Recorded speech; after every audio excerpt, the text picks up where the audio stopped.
இந்த சர்ச் ஃபாதர்லாம் பாவங்க. எல்லாரும் வந்து அவர்கிட்ட வந்து நான் இந்த தப்பு பண்ணிட்டேன், அந்த தப்பு பண்ணிட்டேன் அப்படின்னு எப்போ பார்த்தாலும் சொல்லிகிட்டே இருப்பாங்க. ஒரு டைம் என்னாச்சு, இது மாதிரி தான் ஒரு சர்ச் ஃபாதர்கிட்ட எல்லாரும் வந்து நான் வந்து அந்த பொண்ணோட தொடர்பு வச்சுருக்கேன், நான் இந்த பையனோட தொடர்பு வச்சுருக்கேன், என் புருஷனுக்கு தெரியாமல் நான் இப்படி பண்ணிட்டேன், என் ஒய்ஃபுக்கு தெரியாமல் இப்படி பண்ணிட்டேன் அப்படின்னு எல்லோரும் சொல்லிகிட்டே இருந்தாங்க.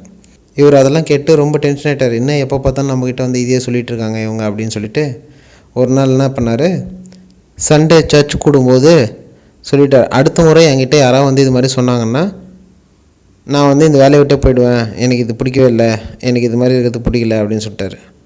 அந்த ஏரியாவில் இருக்கவங்க எல்லாருக்குமே வந்து அந்த ஃபாதர் வந்து ரொம்ப பிடிக்கும். சரி ஓகே, அப்போனா வந்து இனிமேலுக்கு வந்து ஃபாதர்கிட்ட அது மாதிரி சொல்லக்கூடாது, அதனால் வந்து இனிமேலுக்கு யாராவது தப்பு பண்ணிட்டேன், நான் விழுந்துட்டேன் அப்படின்னு அவர்கிட்ட ஒரு கோடு வேர்டு வச்சு பேசிக்கலாம் அப்படின்னு சொல்லிட்டு எல்லோரும் முடிவு பண்ணிடுறாங்க. அப்போதுலேருந்து எல்லோரும் போயிட்டு தப்பு பண்ணும்போது அந்த ஃபாதர்கிட்ட போய்ட்டு நான் விழுந்துட்டேன்னு சொல்லுவாங்க. சரி ஃபாதரும் ஓகே இதுவே பரவாயில்ல அப்படின்னு சொல்லிட்டு இருந்துட்டார்.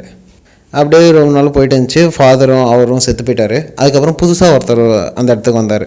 புது ஃபாதர் வந்தோடனே மறுபடியும் எல்லோரும் வந்து அவர்கிட்ட வந்து இது மாதிரி நான் விழுந்துட்டேன்னு சொல்லிகிட்டே இருந்தாங்க. ஒரு வாரம் கழிச்சு அவர் அந்த ஏரியாவோட கவுன்சிலரை மீட் பண்ணும்போது வருத்தமாக சொல்லிட்டு இருந்தார், இது மாதிரி வந்து நிறைய பேர் விழுறாங்க, ரோடெல்லாம் சரியில்லைன்னு நினைக்கிறேன் அப்படின்னா. உடனே அப்போ தான் வந்து அந்த கவுன்சிலர் சொல்கிறாரு, அடடா அவங்களுக்கு இந்த விஷயம் தெரியவே தெரியாதா, இது வந்து ஒரு கோடு வேர்டு, இதுக்கு முன்னாடி இந்த ஃபாதருக்காக க்ரியேட் பண்ணது, விழுந்துட்டேன்னு சொன்னால் என்ன அர்த்தம்னா அவங்க வந்து கள்ளத்தொடர்பு வச்சுக்கிறாங்கன்னு அர்த்தம் அப்படின்னாரு.